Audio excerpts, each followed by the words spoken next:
શ્રાવણ માસનો પ્રારંભ થઈ રહ્યો છે ત્યારે વડોદરાના 100 ઉપરાંત કાવડિયાઓએ દક્ષિણ પ્રયાગ તીર્થક્ષેત્ર ચાનોદ ખાતેથી પવિત્ર નર્મદા જળ લઈ હરણી મોટનાથ શિવાલય જવા પગપાળા પ્રસ્થાન કર્યું। હિન્દુ ધર્મના મુખ્ય દેવતાઓમાં એક ભગવાન શિવજીને સમર્પિત થવાના પુણ્ય પવિત્ર શ્રાવણ માસનો તારીખ 24 જુલાઈ ગુરુવારથી પ્રારંભ થઈ રહ્યો છે ત્યારે મૂળ રાજસ્થાન હરિયાણાના તેમજ વર્ષોથી વડોદરા સ્થાયી થયેલ અને ટ્રાન્સપોર્ટના વ્યવસાય સાથે સંકળાયેલ શિવભક્ત કાવડિયાઓ વર્ષ 2008થી નિરંતર ચાલી આવતી પરંપરાને જાળવી રાખી આજે વડોદરા જિલ્લાના દક્ષિણ પ્રયાગ તીર્થક્ષેત્રના નર્મદા કિનારે આવી પહોંચ્યા હતા।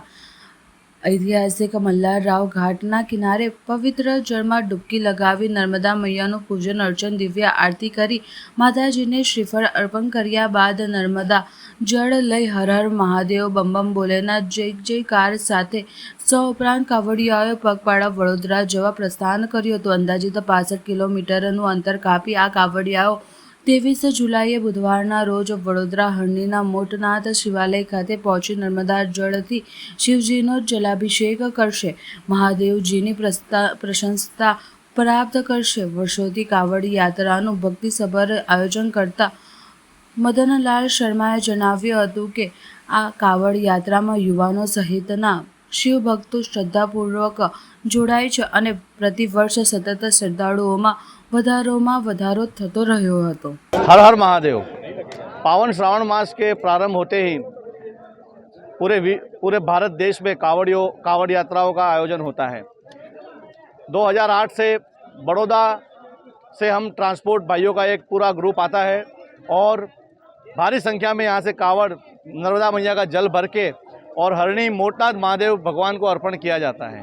2008 से निरंतर ये कावड़ यात्रा हमारी आ रही है और भक्तों का जो भाव है वो बढ़ता जा रहा है। हर साल युवा बढ़ते जा रहे हैं और हमारी इस कावड़ यात्रा को और भी सफल बनती जा रही है। श्रावण मास भगवान शिव जी की आराधना का बहुत ही पवित्र आराधना का मास है। उस दिन इस महीने में भगवान शिव को रिझाया जाता है।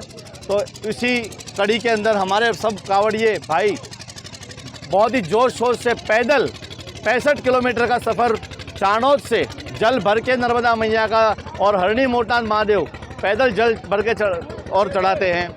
त्रयोदशी शिवरात्रि के दिन जल भगवान शंकर भगवान को जल अर्पण किया जाएगा और सभी देशवासियों को, सभी शिव भक्तों को श्रावण मास की खूब खूब अभिनंदन। हर हर महादेव। भगवान शंकर सबके काम बनाए और सबका जीवन सुखमय करे, सबकी मनोकामना पूर्ण करे।